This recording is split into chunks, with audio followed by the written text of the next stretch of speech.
Assalamualaikum warahmatullahi wabarakatuh. Sampurasun, wilujeng sumping dina pangajaran bahasa Sunda. Ayeuna urang diajar materi sisindiran. Sisindiran ieu minangka pangajaran 2 dina semester 1. Saparantos kagiatan pangajaran. Nah, di dieu aya wangun jeung eusi sisindiran. Naon ari sisindiran?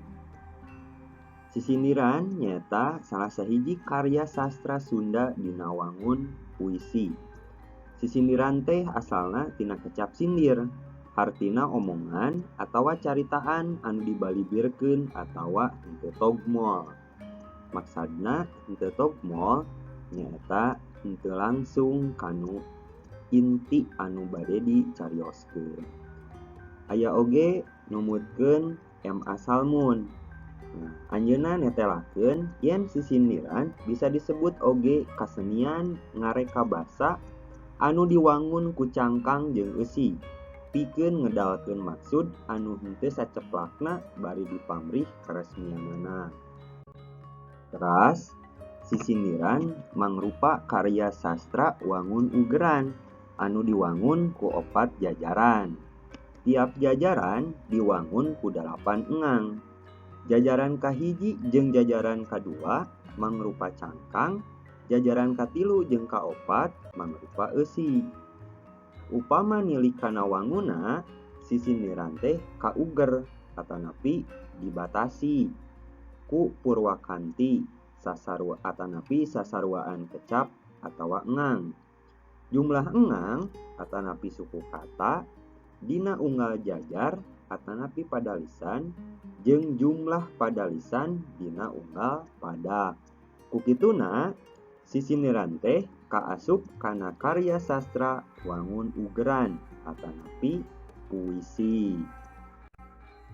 Sisindiran dumasar kana wangun ieu aya 3 rupi.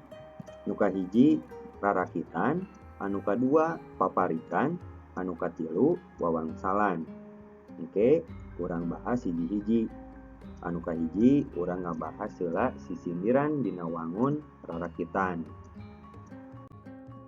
Nu kumaha ari sisindiran wangun rarakitan teh?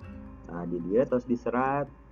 Wangun sisindiran anu unggal kecap awal padalisan cangkang dibalikan deui dina padalisan eusi. Janten rarakitan mah kecap awal padalisan anu dinu cangkang diserat deui dinu awal padalisan eusi. Tah di dieu aya conto sisindiran dina wangun rarakitan. Ku bapa parantos dicirian mana anu cangkang, mana anu eusi. Mangga urang baca sasarengan. Kamana jalan ka Yogya, kaditu ka pangrumasan. Kamana jalan ka surga, kaditu ka pangaosan. Nah, di dieu aya 4 jajar atanapi 4 padalisan. Ku bapa parantos dicirian A, B, C, D. Anu A sareng B eta mangrupa cangkang. Anu C sareng D eta mangrupa eusi. Anu dimaksud diserat deui tinggal kecap awal dinu cangkang anu AB. Di dieu diserat kamana. Anu kaduana kaditu. Tah dinu eusi di awalna diserat deui kamana kaditu. Nah, urang tinggal deui contoh anu kadua. Mi HP sisir jeung minyak bisi kaancloman leungeun. Mi HP pikir jeung niat bisi kaangsonan deungeun. Teras contoh nu katilu. Hayang teuing buah hiris teu bisa ngasakanana. Hayang teuing kanu geulis teu bisa ngakalanana. Contoh nu kaopat. Lamun urang resep kanteh ulah resep make poleng.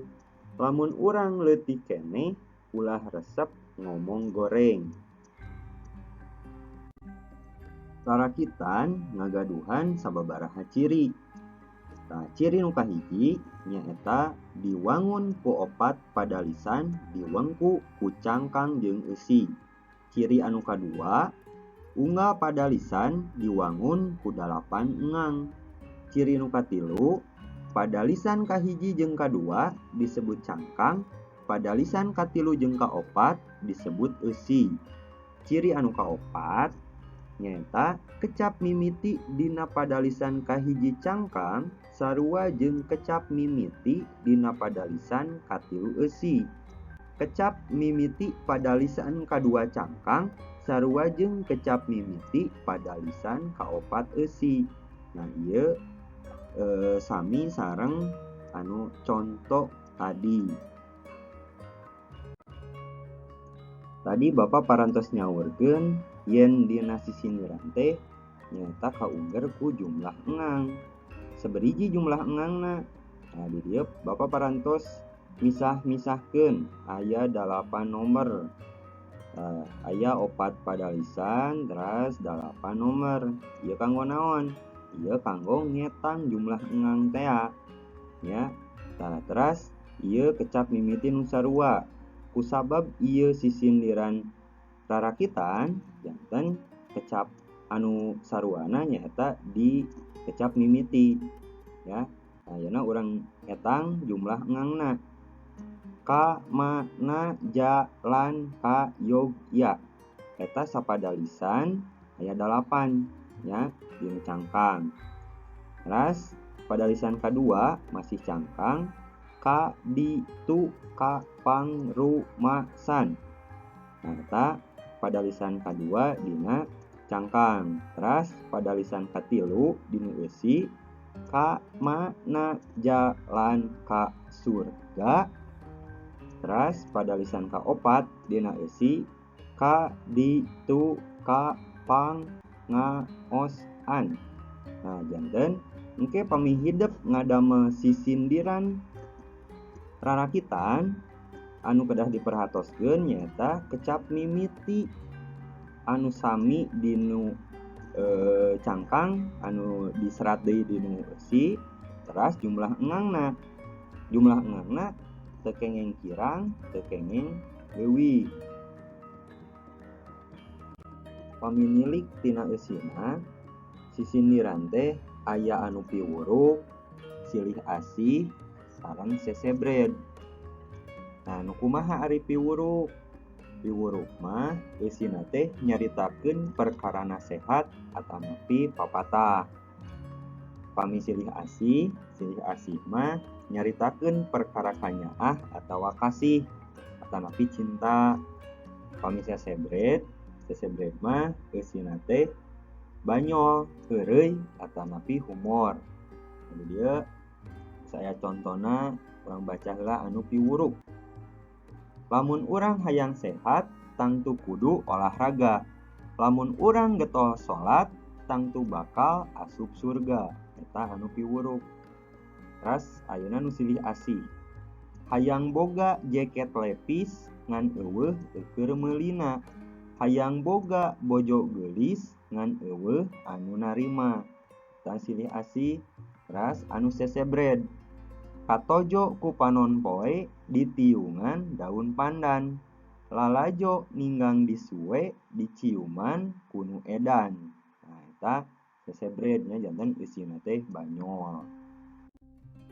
Saparantos urang medar sisindiran dina wangun rarakitan, ayeuna urang teraskeun kana wangun paparikan. Nu kumaha ari paparikan? Tah paparikan mah kecap panungtung dina unggal pada lisanana teh teu sarua, tapi ukur mirip atawa padeukeut sorana hungkul. Deukeut teh sarua hartina jeung parek atawa parik. Janten kunci ngadamel sisindiran paparikan mah aya dina tungtung kecap. Tapi teu kedah sami, nu penting padeukeut sorana hungkul. Di dieu aya contoh sisindiran dina wangun paparikan. Nah, ku Bapak tos dicirian aya cangkang, aya eusi ya, aya ABCD janten aya 4 pada lisan. Katumbiri dicigeulis, ti Citereup ka Ciamis. Kaciri seuri nu geulis, mun diteuteub beuki manis. Nah, ieu fokusna aya dina tung kecap nya dina unggal padalisan. Urang tinggal dina contoh nu senesna.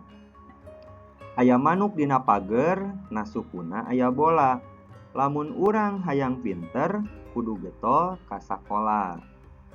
Teras contoh nu katilu, itu gunung, ieu gunung, diadukeun ngabeledug. Itu pundung, ieu pundung, marebutkeun mojang budug. Paparikan oge ngagaduhan sababaraha ciri.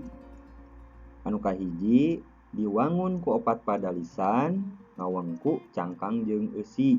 Sami nya sareng rarakitan. Teras padalisan kahiji jeung padalisan kadua disebut cangkang, padalisan katilu jeung padalisan kaopat disebut eusi. Teras unggal padalisan diwangun ku 8 engang. Teras sora panungtung dina padalisan kahiji padeukeut jeung sora panungtung padalisan katilu. Teras sora panungtung dina padalisan kadua padeukeut jeung sora panungtung padalisan kaopat. Teras rumusan purwakantina nyaeta ABAB. Nyaeta ciri sisindiran wangun paparikan. Paminilik tina eusina paparikan ge aya anu piwuruk, silih asih, sareng sesebred. Ya, piwuruk, silih asih, sesebred sami sareng naon anu tadi tos dijelaskeun dina rarakitan. Yana urang tinggal orang baca eusi sisindiran piwuruk dina paparikan. Tongsok mikiran nu eueuh, matak gering, matak ebat. Sasalad teh beki meuweuh, matakna yuk gancang tobat. Eta anu piwuruk. Teras anu silih asih, gula kawung meuni amis, cikalapa amis tiis. Nu ditiung nu digamis, matak nyieun panas tiris. Eta anu silih asih. Teras nu sesebred, daun pulus matak ateul, aya beas na koropak. Eta kulit meuni geunteul jiga geus kuyang naleutak. Eta anu sesebred. Ayeuna urang tinggal jumlah engang dina unggal padalisan dina sisindiran wangun paparikan. Tah janten paparikan mah dieu tos diserat kecap panungtung nu padeukeut sorana. Janten paparikan mah anu padeukeutna teh di kecap tungtung ya. Engangna sami aya 8 dina unggal padalisan. Nah, katumbiri di cigeulis, ti citereup ka ciamis. Ka ciri seuri nu geulis, mun diteuteup beuki manis. Nah, ieu aya 8 engang. Teras kecap anu padeukeutna ieu ku Bapa tos dicirian nya. Dina padalisan kahiji cigeulis, padalisan kadua ciamis. Nah, dinu eusina padalisan katilu nyata nu padeukeutna geulis. Teras dinu padalisan kaopat anu padeukeutna nyaeta manis. Saparantos medar sisindiran wangun rarakitan sareng sisindiran wangun paparikan, naon bedana rarakitan sareng paparikan? Nah, jadi tiasa katinggal ku Bapa tos dicirian rarakitan sareng paparikan. Pami rarakitan mah kecap mimitina sami, atanapi diserat deui anu padalisan kahiji diserat deui dinu padalisan ka tilu. Teras padalisan kadua diserat deui dina padalisan ka opat. Padalisan kahiji teh mangrupa cangkang. Nah, diserat deui dinu padalisan katilu anu mangrupa eusi. Teras padalisan kadua mangrupa cangkang diserat deui dinu padalisan kaopat anu mangrupa eusi ya. Teras paparikan mah anu sami teh anu padeukeut. Anu padeukeutna teh eta dinu kecap panungtung. Ya, dinu padalisan kahiji cangkang ieu mis. Teras dinu padalisan katilu eusi aya mis oge, tapi nu padalisan kahiji mah amis, anu padalisan katilu eusi mah gamis. Ya, mung padeukeut tungtungna hungkul. Teras padalisan kadua dinu cangkangna tiis, is.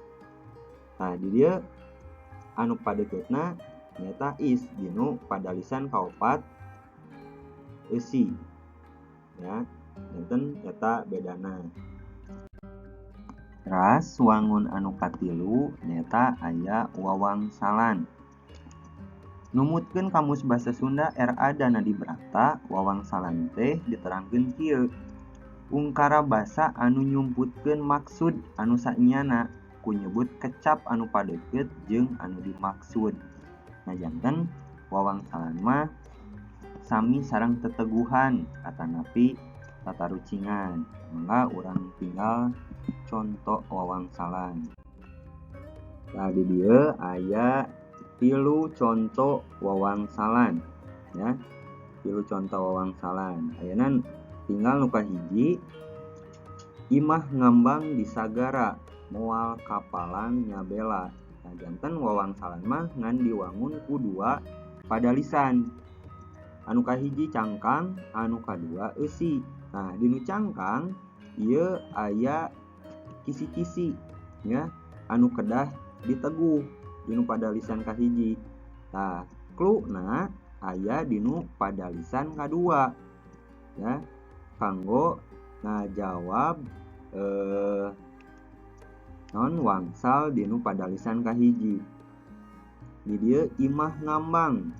Imah ngambang cobi naon? Imah ngambang di sagara. Nah, imah anu ngambang di sagara teh di mana? Di laut.